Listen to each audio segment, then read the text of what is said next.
მათი ყველაფერი ხელმისაწვდომია, მათთვის არის თავისუფალი ცხოვრება, მათთვის ფული ადგილსაშოვნი და ესა და გაჭირებულად დაბალი დონის ხალხს პატივს აცემენ და საინტერესებენ რა.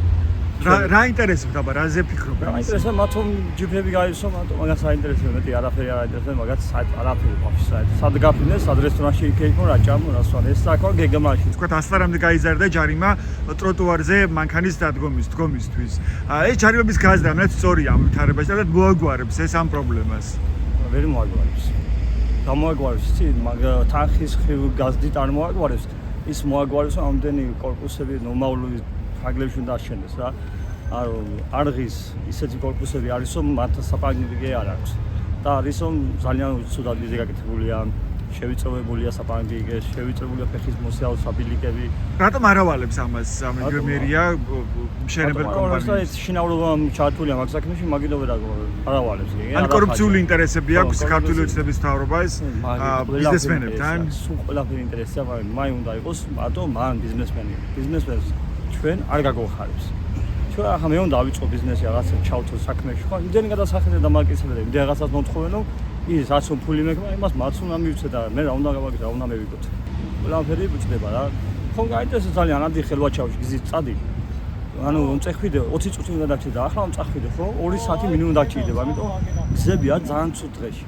თან საცობების გავლენით. საცობები, მაგიტომ ამებია ძალიან ცუდი, ამებია, უხრაი ამებია, კაცი ნავიგია. მანქი საუნდაია. და ხელჩაურში ახალს გაკეთდა გზა, ხო ეს ცენტრალური გზა რაც არის. ეს დაასღამე ხოლე ამა და მაი ხო გაკეთება და მაი არის ფულის საკეთებელი მანქანა მაშინ რა. სუპერმარკეტში საღან შევედი თუ ხიდოდი დილოს 80-ში ახლა მივეცი 2 ლარი. მაი გაიფებული. არაფერი გაიფებულია. ეს ის ყვა ელემენტური რაღაცაა. კვერცხი გაიაფთა თქვა 2%. მინდა კვერცხი, მაგრამ კვერცხი ხომ ავალა, მაგრამ გაზდი. სხვა რამის უნდა მივიღო კვერცხისები.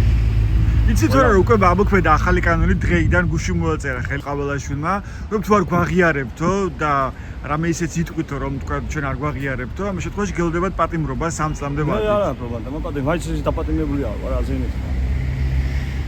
თუ დავდივარ და დაპატიმრებულია, არაფერში არ ყოფნის ჩემი ხელფასი, არაფერი, დაპატიმრებული ხარ რა. მუშაობ ლამინატების ოპერატორი ვარ, ოპერატორად მუშაობ, არაფერი არ გამოდის ვაფშე, მაგ ხელფასი არაფერი ნოლია. ბანკებს ვავსებ და მე არაფერს რაში დაგეყოს. ერთმანეთ ხარში უნდა მოვუდგეთ, მაგრამ ჩვენ ერთმანეთის ხარში გომართ ვერ ხდები, იმიტომ ერთ ხმას და ერთ სულს ყიდია კარტოფილზე და 50 ლაისფერს და მაგი ჩვენ ერთმანეთ ვერასოს ვერ შევდავთ, თუ ერთად ვერ დავდგეთ. ხალხმა უნდა გიღვიძოს და არ უნდა იგდეს სახში და ლარზე და ყოლაზე ყანყოფილი არ უნდა იყოს. თქვენ პირად მაგალ რატომ არ უერთდებით პროტესტს, რომელიც ბათუმშიც იბრძება ყოველგვარად? თუ ისეთი პირობები წავაო აუცილებელია ყველაფერი, დიდი სიამოვნებით აუდგები ყველას, ვიცით საქართველოს იფიქრე.